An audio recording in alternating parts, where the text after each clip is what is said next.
Caríssimos irmãos e irmãs, também que nos acompanham pelas redes sociais. A leitura do Êxodo hoje fala do momento em que Deus fala que diz que colocará o seu anjo à frente do povo, de Moisés, até chegar à terra prometida. Para quê? Para que te guarde pelo caminho e te conduza. Então vamos lá. Anjo, a palavra anjo quer dizer mensageiro. O nome anjo é a função deles, trazer a mensagem de Deus. Existe uma hierarquia angelical, desde os serafins, querubins, até os anjos, pois arcanjos, né? Uma hierarquia. Os anjos são as criaturas mais perfeitas criadas por Deus, puro espírito. Eles não têm carne. Eles têm duas faculdades que nós também temos: inteligência e vontade. Ou seja, se eles não têm corpo e eles têm inteligência e vontade, a nossa inteligência e vontade está no cérebro? Não. Apesar de todas as faculdades de medicina hoje, que são imanentistas, dizerem que sim, é mentira. A inteligência e a vontade está na alma espiritual do homem, que é análoga ao anjo. Por isso que tem muitos estudos mostrando atividades intelectuais, mesmo depois da morte cerebral. Situações pós-morte também, ou quase pós-morte, quase morte, pessoas que estão no centro cirúrgico e estão deitados na maca e veem o gorro, descreve o gorro do médico. Então, a inteligência e a vontade não está no cérebro. Isso muda tudo. Porque a sociedade imanentista, que quer dizer que quer falar que a inteligência está no cérebro, coloca todos os desejos do homem no mesmo nível, tanto os do corpo como os da inteligência da alma. E na verdade a inteligência está acima. É a inteligência que nos mostra quais os desejos que devemos escolher. A hierarquia, colocar na hierarquia o que é mais importante e o que é menos importante. O mais importante é amar a Deus sobre todas as coisas, e depois vem as outras coisas. A inteligência é que domina, que controla, junto com a vontade, as nossas paixões. Bem, como os anjos não têm corpo, a inteligência deles não é como a nossa. A nossa inteligência depende do corpo, depende dos sentidos. Eu aprendo o que os meus sentidos me passam.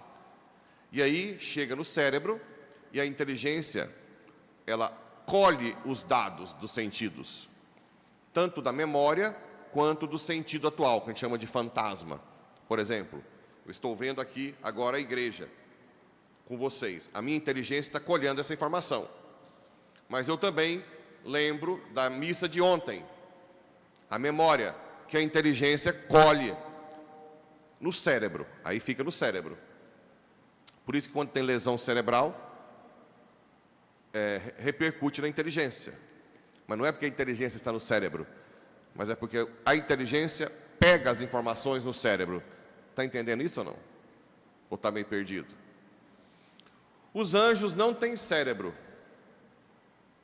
Os anjos só têm espírito. Ou seja, o intelecto dos anjos é superpower, infinitamente mais poderoso que o nosso. Por quê? Porque nós, como dependemos dos sentidos, a gente erra muito. Quando alguém está lá longe, não, é o João chegando, aí ele vai chegando perto, não é o João não, é o Severino. A inteligência não erra em si, mas como os nossos sentidos são limitados, as informações que ela colhe são limitadas. Entende ou não? Igual quando não tinha o telescópio, você vê a Lua pequenininha, a Lua é pequenininha. Depois que você descobriu o telescópio lá, não, a Lua é enorme. Os planetas que a gente vê é uma estrelinha. Não, Saturno, Júpiter é maior que a Terra. Depois não é isso? Então, nós somos limitados. Os anjos não. Os anjos têm intelecto puro. Eles captam rapidamente tudo. Eles não têm essa coisa assim de raciocínio. Você pega um juízo, junta com outro. Eles aprendem por intuição.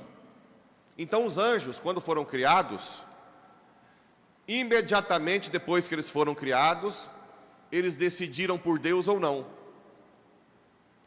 Eles não têm essa nossa perrengueira. Ah, eu amo Deus. Aí amanhã a gente não vem nem na missa no domingo. Aí depois, perdão, pai, padre, eu não fui na missa domingo. Aí depois, eu amo Deus. Aí no outro dia não reza nada. Eu amo Deus e vai para o adultério. Eu amo Deus e sei lá o quê, xinga o outro, fica de mal. Os anjos não. É tudo ou nada. Quando os anjos decidiram ficar com Deus, automaticamente tornaram-se santos. Quando os anjos não quiseram Deus, que conta a tradição que a terça parte dos anjos, imediatamente caíram. Se tornaram os demônios. Entenderam ou não? Ora, a partir do momento que os anjos caíram, aí tem gente que fala que o Lúcifer tinha inveja, porque teria que prestar honra, homenagem, culto a um ser humano, porque o Filho se encarnou e tomou a natureza humana. Outros dizem que é inveja do ser humano, que vai ter a sua natureza lá no... Bem, a tradição diz que é por inveja que Lúcifer se rebelou, que ele queria também ser amado, né? Mas desde então, desde quando houve a queda, existe uma batalha espiritual. Por isso que tem sentido falar, o anjo que te guarda. Guarda de quê? Um jovem hoje que não é catequizado na família, que não participa da igreja, vocês acham que ele sabe que tem uma batalha espiritual? Não. Ele vai sendo cada vez mais dominado pelos demônios, sem saber. Ele não combate. Por isso que muitos não só jovens, todas as idades, começam a fazer coisas absurdas, sem sentido, e que tem uma dimensão enorme. Hitler, por exemplo, na Alemanha, como que um louco daquele faz uma desgraça daquela na Europa? Claro que existem anjos por trás. Como que tem um ditatorzinho aqui, que nós temos 200 milhões de brasileiros botando cabeça em todo mundo? Claro que existe uma legião de anjos malignos por trás. Agora, o problema não são essas pessoas que estão ligadas a Satanás, que estão destruindo o mundo, como Xi Jinping e tantos outros, perseguindo na Nicarágua, em Maduro. O problema somos nós, que não tomamos consciência que estamos numa batalha espiritual e não usamos dos anjos para nos defender. Rezar frequentemente, rezar o São Miguel, São Rafael, São Gabriel, pedir para o anjo da guarda para nos proteger. O anjo do Brasil, não tem um anjo em Portugal que apareceu para os jovenzinhos lá, os pastorzinhos, em Fátima? Eu sou o anjo de Portugal. E aparece com o cálice e a hóstia. Existe um anjo para a paróquia, existe um anjo para nós, que nos protege. E nós deixamos o capeta dançar e acabar com a nossa vida. E é por isso que a gente tem que estar esperto, por causa da batalha espiritual, que nós temos que ficar espertos, porque os nossos atos, quando são a favor de Deus, os anjos potencializam para o bem, mas quando os nossos atos são contra Deus, os demônios entram. Em suicídios, é muito comum quem tentou suicídio ver a presença do demônio. Tem um amigo meu que recentemente, eu tive que ir numa fazenda lá, me falar que estava tentando suicídio. Eu voei onde ele estava, aí tinha um rapaz que tinha pegado ele antes, e ele me dizia, uma sombra me dizia, se mata, se mata, se mata, se mata. O demônio está o tempo inteiro em uma batalha, e ele quer que nós achemos que ele não existe. Existem padres e bispos que não acreditam no demônio. Absurdo, não acreditam nem em anjo. Mistura com parapsicologia, que é uma coisa que não é nem como diz, nem é científico e nem é de fé. É um absurdo. O catecismo está lá, anjos, demônios, a igreja. Hoje nós temos o dia dos santos anjos. Como é que não existe anjos e demônios? Em todo batismo existe o exorcismo menor. É uma oração que o padre faz para arrancar a criança da mão de Satanás, chama exorcismo menor. Como que não existe anjo e demônio, meu Deus do céu? Tem gente que não acredita em possessão, mesmo dentro da igreja. Isso tudo agora é o demônio. É claro que nem tudo é possessão, mas que o demônio está o tempo inteiro. Por exemplo, casais que estão brigando, quando vem falar comigo aqui, a mulher, geralmente é o marido, que está na soberba, que está se achando, eu começo a falar assim, e ele disse isso e isso para você, isso. Aí a mulher fala, como o senhor sabe, padre? Porque é o demônio. Eu sei como o demônio age. Quando tem uma briga de casal, e um está no adultério, ou na soberba, o que aquele demônio faz? Usa esse para atacar o outro, para que o outro fique com raiva, e aí ele não queira mais o casamento. Entende? Então existe uma batalha espiritual contínua, entre o mal e o bem. E é isso que nós temos que ter em mente. Vocês têm que aprender a ensinar para os filhos a rezar para o anjo da guarda, para São Miguel, impor as mãos, proteger os filhos, rezar, fazer penitência, e entender que existe uma batalha. Se você não leva seu filho para Deus, o capeta vai pegar. É simples assim. E hoje, cada vez mais o mundo está dominado. Até as escolas hoje estão ensinando ideologias absurdas, macabras. Se você não educa seus filhos para amar o anjo da guarda, né? E aí entra, mais uma vez, o Evangelho dizendo que nós temos que ser como crianças nos braços do Pai. Essa posição de criança diante de Deus nos dá força para combater espiritualmente. Porque o que separa o homem de Deus se chama soberba, autossuficiência. É você ficar o dia inteiro como se Deus não existisse. Às vezes até reza uma Ave Maria cedo e uma roncando à noite, mas passa o dia como se Deus não existisse. Isso te deixa vulnerável. O capeta entra em tudo quanto é lado, no seu trabalho, na esposa, no esposo, nos filhos, leva para droga, leva para o suicídio, leva para várias situações. Existe uma batalha espiritual. Por isso que eu falo para trazer água benta. Joga água benta, né? Água benta demora a agir para homem enjoado e mulher enjoada em casamento. Aí demora, vai com calma. Mas para os capetas é rápido, né? Joga. Lembrem-se que nós estamos numa batalha. Todo negócio que for fazer, reze, coloque São Miguel na frente dos anjos. Toda situação, todo diálogo.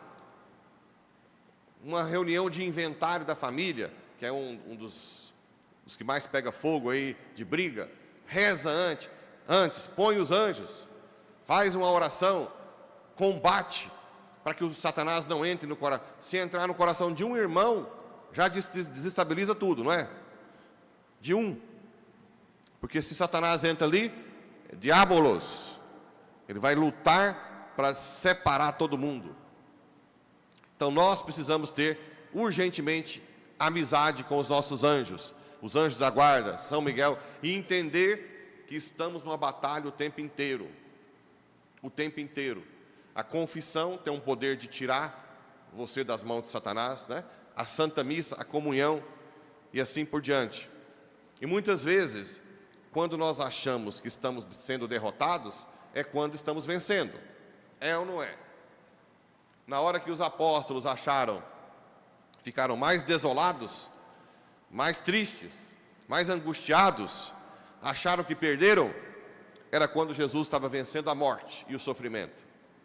Então, às vezes, o que manda não é a gente ser humilhado, a situação está difícil, é o nosso coração ser humilde, como criança, isso que manda. Se você continua humilde diante de Deus, mesmo diante de fracassos aparentes, você não perdeu a batalha, você está vencendo. Santa Mônica, quando rezava para Santo Agostinho, ele piorava. Ele entrou numa seita terrível, chamada maniqueísta. Terrível, uma seita das piores que tem. que tudo que é carne é mal, até o matrimônio era tido como mal nessa seita, e ficou muito tempo nessa seita. Só que ela não parou de rezar, não se desesperou. Por quê? Porque ele entrou nessa seita, ele começou a questionar muita coisa. Porque ele questionou, ele buscou a verdade. Então, às vezes, quando a gente parece que está perdendo, às vezes você reza pelo seu filho que usa droga, e ele usa mais droga ainda, mas pode ser que lá na frente, ele vai ter um encontro no fundo do poço com Jesus. Não podemos desistir, mas também não podemos achar que não estamos numa batalha. Deu briga de matrimônio, casamento, não é hora de ficar dialogando. Isola um pouquinho e reza, vem adorar, para combater o capeta. Porque se você ficar na briga, o demônio pisa em cima. Temos que aprender a lutar espiritualmente. Jejum, penitência, oração, isso é que nós temos, as armas, o rosário, principalmente a adoração, e no ápice a Santa Missa. Por isso que a vida de vocês muda completamente quando vem a missa. Vocês não estão vindo à missa porque é bonitinho. Vocês mudaram. Vocês não são a mesma pessoa, quem começou a vir à missa de todo dia. A família de vocês já mudou. Mesmo com problemas, mesmo com dificuldades, mesmo que pareça que não, mas você sabe que mudou. Porque você começou uma batalha espiritual. Você está separando, protegendo a sua família contra o mal. Qualquer baixada de guarda, o capeta entra. A batalha é contínua. Quando eu tenho um pecadinho mais grave, eu caço um padre em todo lugar. Porque eu sei que o capeta vem com força. Porque ele me odeia. Não sei por que ele me odeia tanto, mas odeia. A última pessoa que eu rezei lá em Porá, que era uma que eu fazia exorcismo antes, hoje o bispo não permite o exorcismo, o capeta disse: estou te mandando para longe, você não vai me atormentar mais aqui, né? Falou. Eu nem tinha falado que estava mudando de paróquia. Estou te mandando para longe, você não nos atormenta mais.